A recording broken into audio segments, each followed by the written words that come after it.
বাংলা চলচ্চিত্রের স্বর্ণযুগে মহানায়িকা সুচিত্রা সেন এবং অনুপ কুমার একসঙ্গে বেশ কিছু জনপ্রিয় চলচ্চিত্রে অভিনয় করেছেন।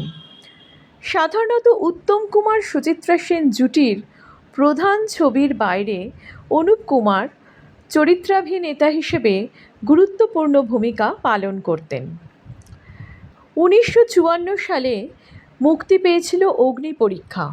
এই ব্লকবাস্টার ছবিতে উত্তম সুচিত্রার পাশাপাশি অনুপ কুমার একটি গুরুত্বপূর্ণ চরিত্রে অভিনয় করেছিলেন। এরপর 1956 সালে মুক্তি পেল একটি রাত। চিত্ত বসু পরিচালিত এই ছবিতে সুচিত্রা সেনের বিপরীতে ছিলেন উত্তম কুমার এবং অনুপ কুমারও অভিনয় করেছিলেন। 1957 সালে মুক্তি পেয়েছিল পথে হলো দেরি। এই ছবিতে সুচিত্রা সেনের সাথে যেমন উত্তম কুমার অভিনয় করেছেন, তেমন অনুপ কুমারেরও অভিনীত চরিত্র রয়েছে। অনুপ কুমার অত্যন্ত গুণী অভিনেতা ছিলেন, যিনি সুচিত্রা সেনের মতো তারকার সাথেও স্ক্রিন শেয়ার করেছেন খুব সাবলীলভাবে।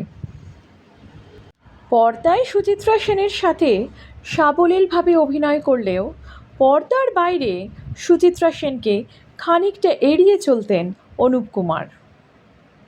সকলের সাথে হাসি খুশি মিশুকে অনুপ কুমার ম্যাডাম সেনকে দেখলে একটু থমকে যেতেন, একটু চুপচাপ হয়ে যেতেন।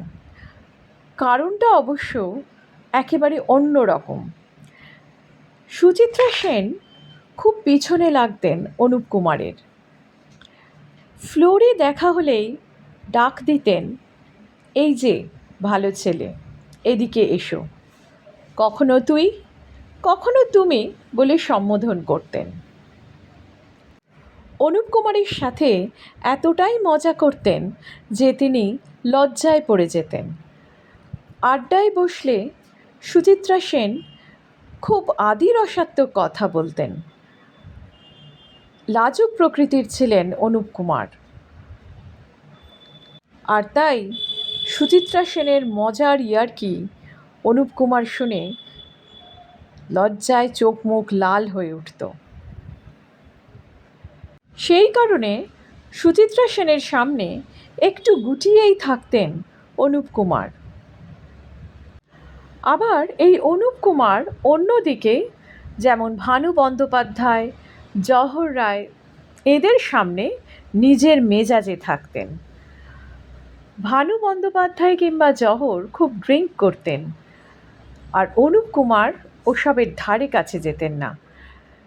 সেই কারণে অনুপ কুমার সামনে থাকলে ভানু জহররা আর কিছু করতে পারত না। অনুপ কুমারের জন্য তাদের লুকিয়ে চুরিয়ে ড্রিঙ্ক করতে হতো।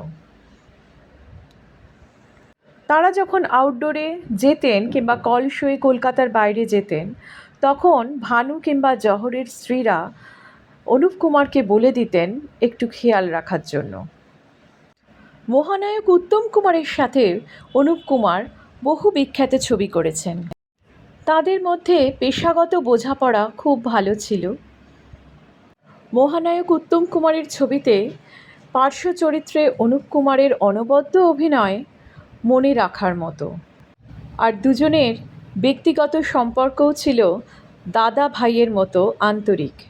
যদিও পরিচালক তরুণ মজুমদার উত্তম কুমারকে বাদ দিয়ে পলাতক ছবিতে অনুপ কুমারকে নায়ক করেছিলেন, তাতেও কিছুই মনে করেননি মহানায়ক।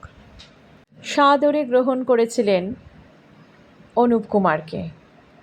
মহানায়ক উত্তম কুমার এবং সুচিত্রা সেন দুজনেই এই জনদরদি আন্তরিক শিল্পীকে খুবই স্নেহ করতেন।